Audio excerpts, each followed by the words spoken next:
There is a moment, most of us know it, when something happens and the only honest question is why. Not why in a philosophical sense, not the kind of why you ask in a seminar or book club, the real kind, the 3 a.m. kind, when someone love dies too soon, when diagnoses arise and you realize nothing will be the same. When a life you had carefully built simply stopped making sense.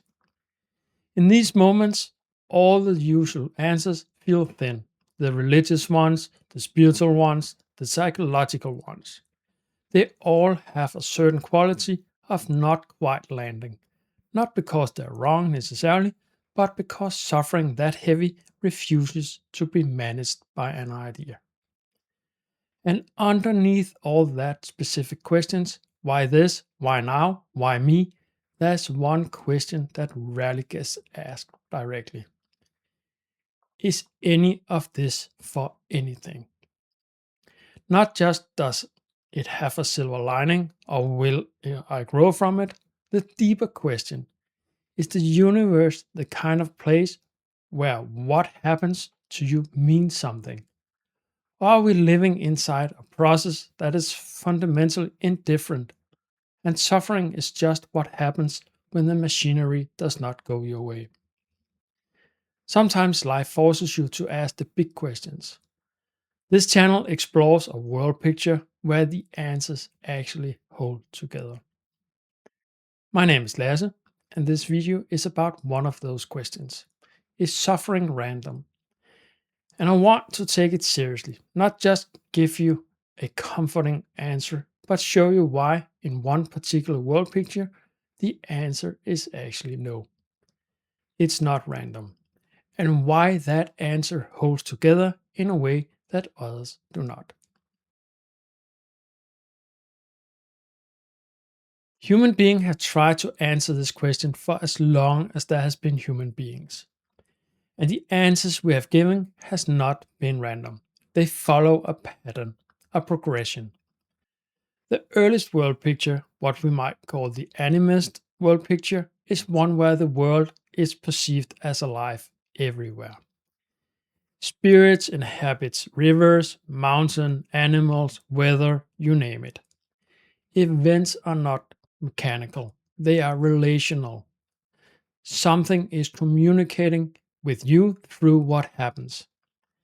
This is not primitive superstition, it reflects a genuine perceptual reality. The world is more than matter, and there is something behind events that matters. The problem is not that it is wrong, the problem is that it is not yet mapped. It has a feeling and relationship, but not a coherent structure you can follow and examine. The animist world picture is not something we see a lot anymore. And why is that? That because as being we develop. As feeling becomes more sophisticated and intelligence grows alongside it, something changes. The many spirits, the many local powers begin to consolidate. You develop the sense of one underlying order, one source behind everything. Religion emerges. Christianity, Buddhism, Islam, different as they are, they share a single coherent image of what is behind the world. It's one God, one cosmic law, one ultimate reality. That is a step forward. It is more developed than animist. It has more explanatory range, and for the experience of suffering, it offers something real. The conviction that there is a higher purpose behind what happens, even when you cannot see it. Trust that it makes sense, trust that it helps. But here's what Martinus noticed, and what many people have discovered in their own life. At a certain point, intelligence develops to the point where belief is no longer possible. Not because you decide to stop believing, you do not choose it. It happens. The capacity for unquestioned faith gradually becomes unavailable to you. The more your intelligence develops, the more it asks for reasons. And religion, at its core, is built on revelation and trust, not on a structure you can examine and verify. When the trust is no longer accessible, religion loses its grips. And when religion loses its grip, it also loses its ability to explain suffering. The reassurance that there is a higher purpose requires you to believe in that purpose. And if you cannot believe it anymore, the reassurance disappears with the faith. What remains is the materialistic world picture, what modern science largely operates within. The universe is a physical process. There's no underlying purpose. Events happen according to mechanical causality with no intent behind them. I sometimes say, in this world picture, we are essentially a bag of atoms that somehow produces a consciousness. And no one quite knows how and why. This world picture has the virtue of honesty, the materialistic one. It does not ask you to believe what you cannot verify. But when you are suffering and you ask why, the answer is there is no why, or at least there's no answer to that why. Bad luck, random variation, causality without meaning. That's the materialistic world picture. That is where the question sits for many people today. Not from laziness or lack of faith, but because intelligence has grown past the point where belief can be sustained, and nothing has come to replace it. So, what would it take for suffering to actually make sense? Not feel meaningful through an act of faith, but make sense in a way you could follow the reasoning and say, yes, this actually holds together.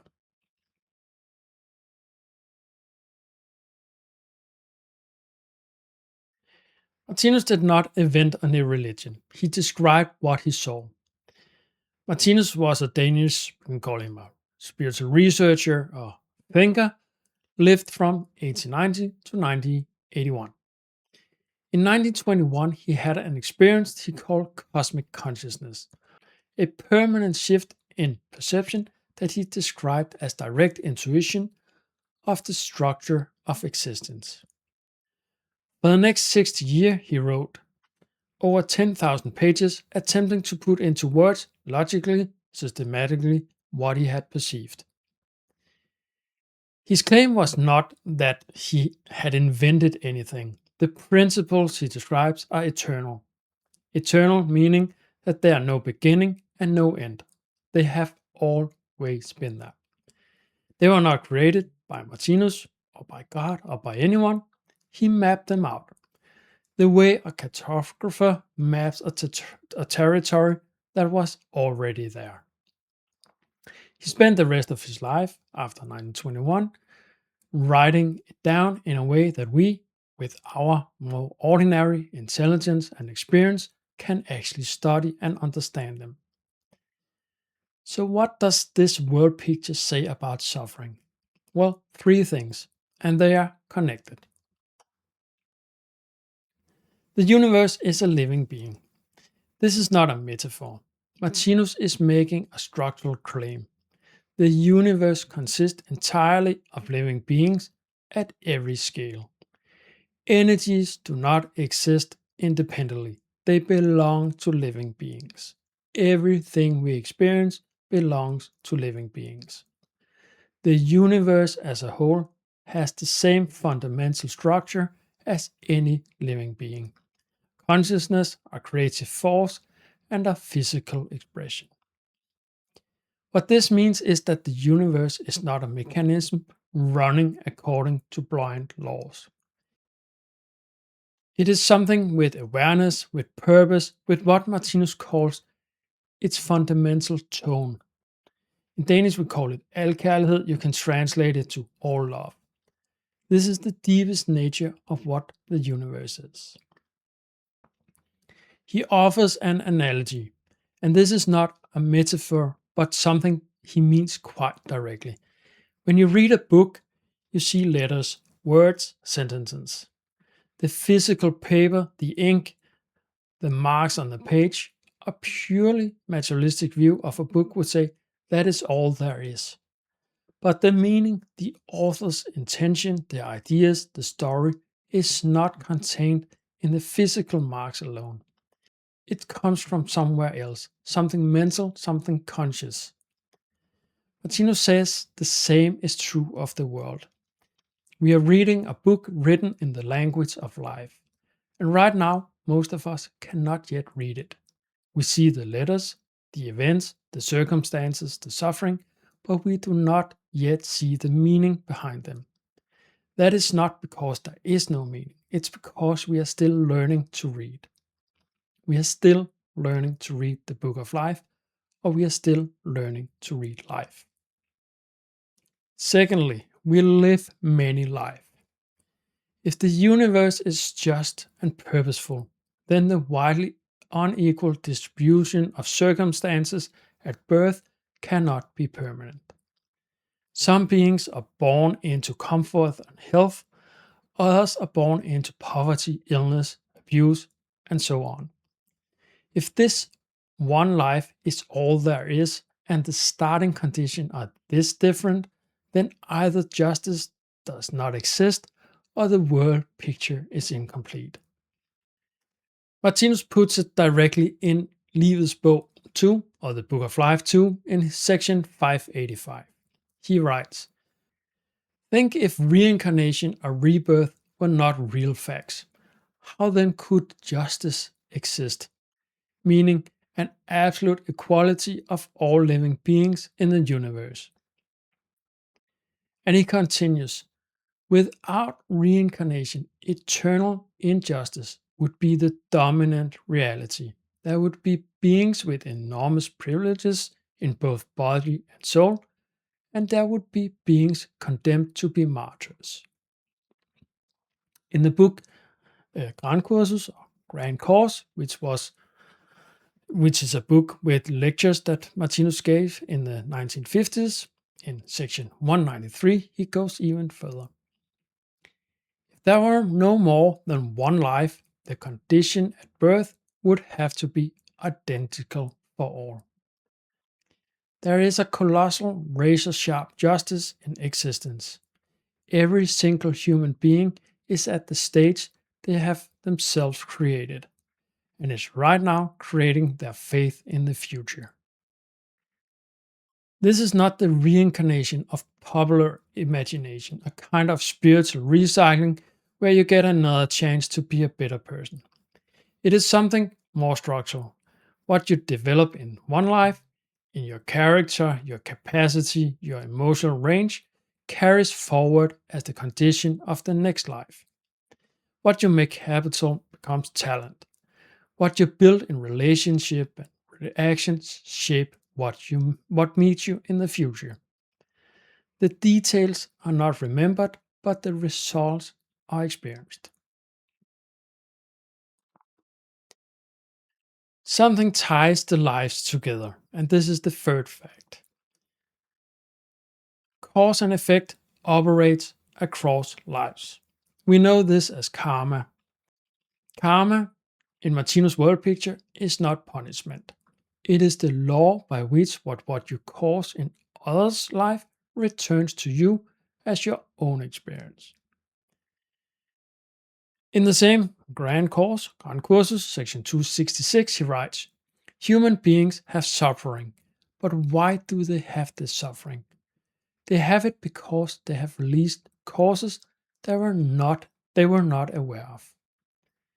They did not know that there were side effects that fell back on themselves. They only saw the effects happening in the moment. This is the mechanism. When you cause suffering in another being, whether through ignorance, self-interest, or cruelty, you set something in motion. That experience returns to you, not as punishment from outside, but as your own lived experience, so that you can know from the inside what it feels like, so you can understand what you caused. How else would you learn it? This is how consciousness develops, not from a rule someone gave you, but from having lived through the full range, both sides of every action. The capacity for actual empathy, for feeling what another person feels. It's not something you can simply decide to have. It is built from experience, from have been on the receiving end yourself. The implication is significant. No one is a random victim. Every situation of suffering is inside a field of cause and effect that has its own logic, even when that logic is invisible to you. So, what does this mean for your suffering right now, or for everyone suffering? I want to be honest here. It does not make the suffering go away, it does not make it feel fine.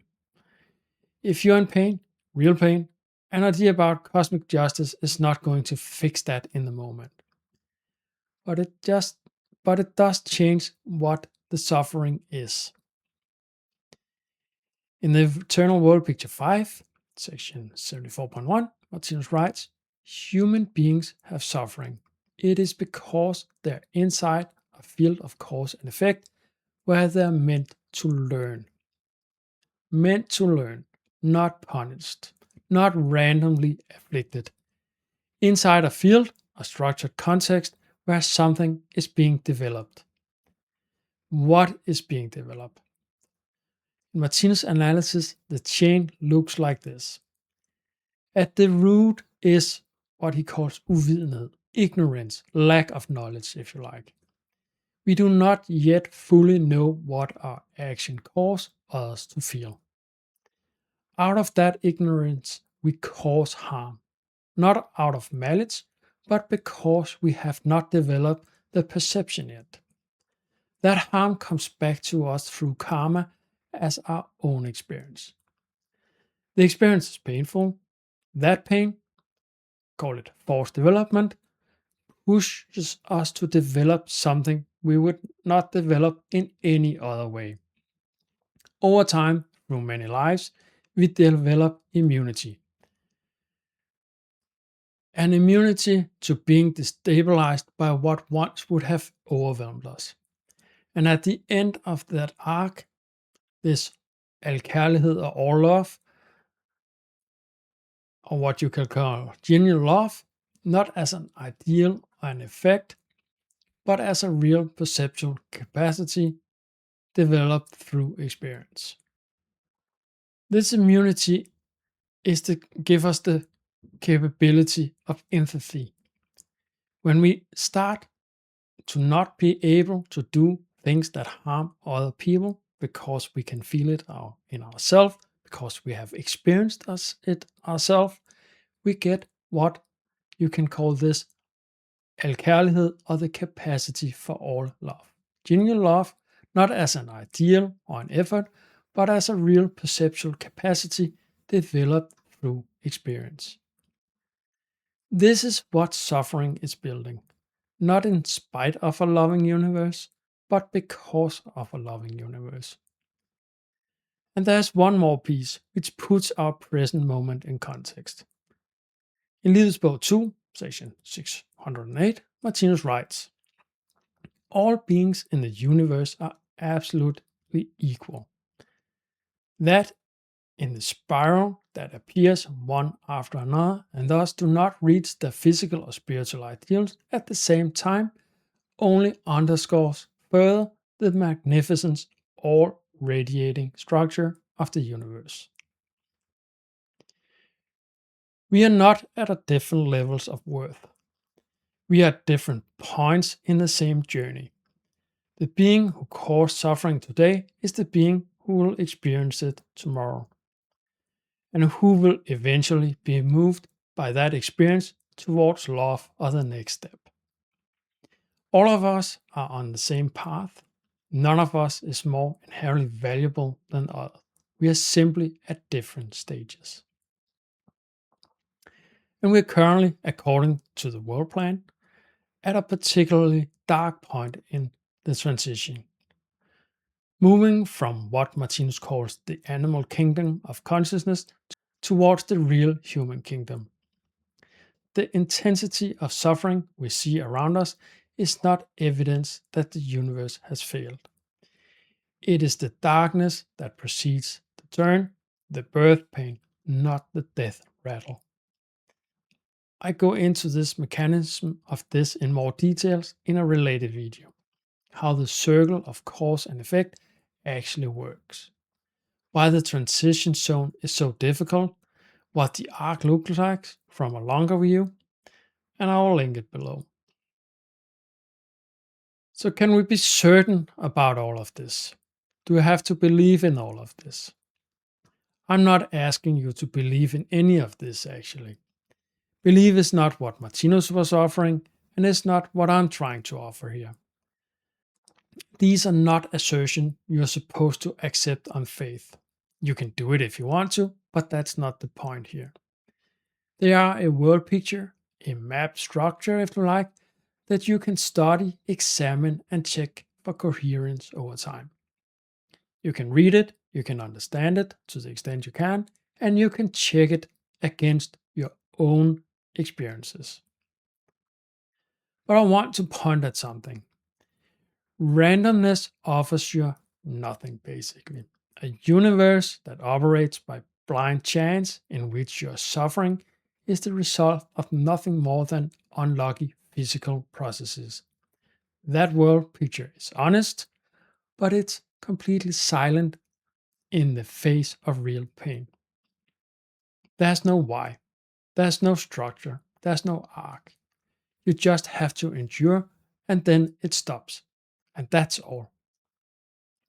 Compare that with this, a living universe whose fundamental tone is all love. Many lives across which the conditions are not arbitrary, but accumulated. A law of cause and effect that is fair in a way that one lifetime cannot reveal. A long arc, longer than any individual life, bending towards something. There's a purpose, there's a meaning, there's an answer to the why.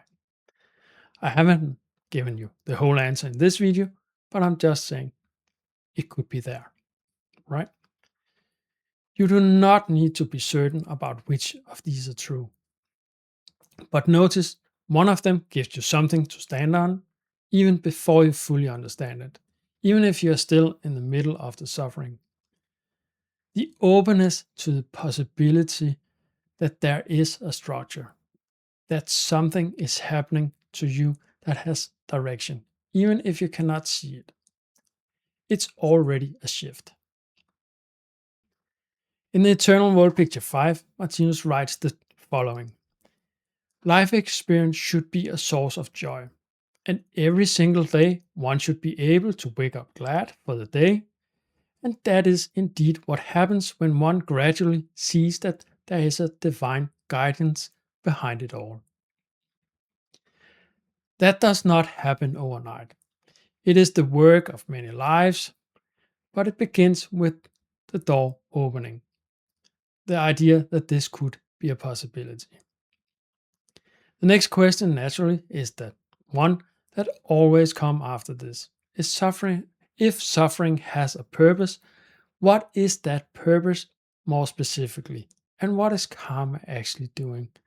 That is what the next video looks at, and I will link it below as soon as I publish it. So enough for this video. Thanks for watching. If you found it valuable, please give it a like. If you have any questions or comments, does this make any sense to you? Is the universe a living thing, or is it just a bag of atoms? Please leave a comment below. And again, thanks for watching. Oh, and subscribe to the channel if you want more of these videos. Thank you for watching.